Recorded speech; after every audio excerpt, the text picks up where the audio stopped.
Without objection. Thank you, Mr. President. I rise today to honor a St. Louis great who, although he's thrown his last pitch for the St. Louis Cardinals, has left a lasting impression on Cardinals Nation. In 2003, the St. Louis Cardinals acquired Adam Wainwright, Ray King, and Jason Marquis in exchange for J.D. Drew and Eli Marrero.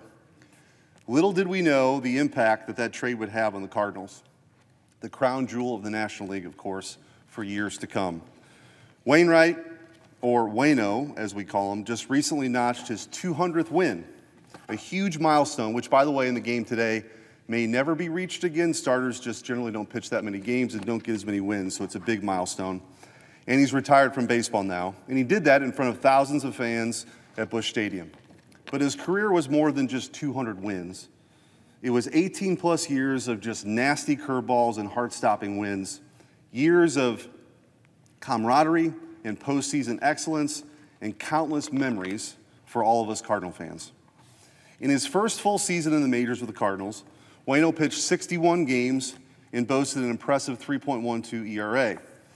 And it was in his last full season, or in that first full season, that he showed the ice in his veins that he became known for as a closer, as he became closer at the end of the season due to an injury by Jason Isringhausen.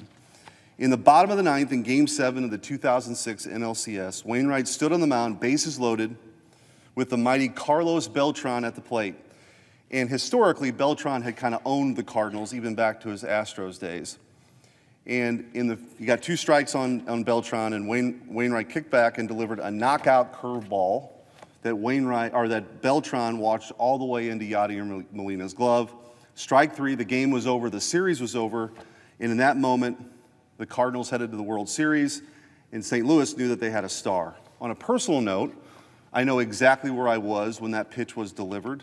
I was at a bar in Kirkwood near my home. I was at the very last seat of that bar, and for every clinching away game for the next 15 years, I and a couple of friends, we went back to that same place. It had some magic for a while. It ran out, as these things often do.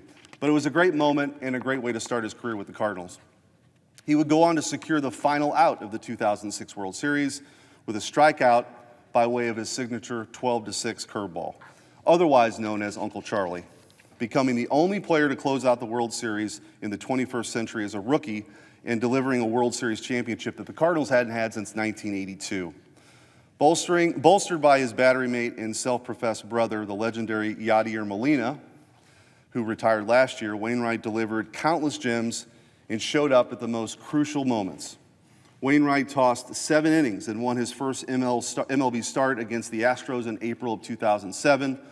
While he was injured during the Cardinals' storybook run in 2011, he was a monumental presence in the clubhouse, as he was for over 18 years. He hit a home run in his first pitch in his first at-bat in the majors. He pitched a complete game in the winner-take-all Game 5 2013 NLDS, fanning 6 and catapulting the Cardinals into another deep October run. During a 2022 season that saw the return of Albert Pujols to St. Louis and the end of the Yadier Molina era, Wainwright and Molina set an all-time record for the most starts as a battery at 325. I'm pretty sure that record will never be broken either. 2 of the most beloved St. Louis Cardinals, starting there as teammates, had an incredible run together and are best friends and St. Louis legends.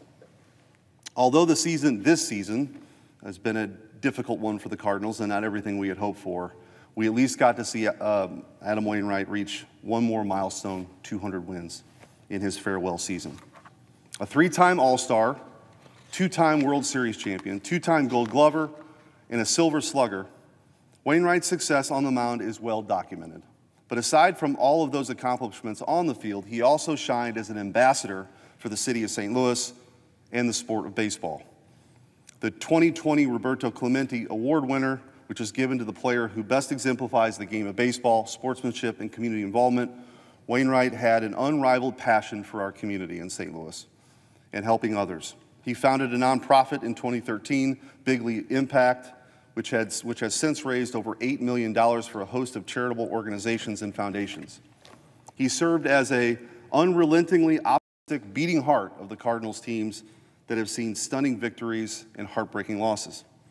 Despite growing up in Georgia, Wainwright truly embodies what it means to be a St. Louis Cardinal and has served brilliantly as an ambassador for the beloved franchise, and a franchise that's steeped in rich history.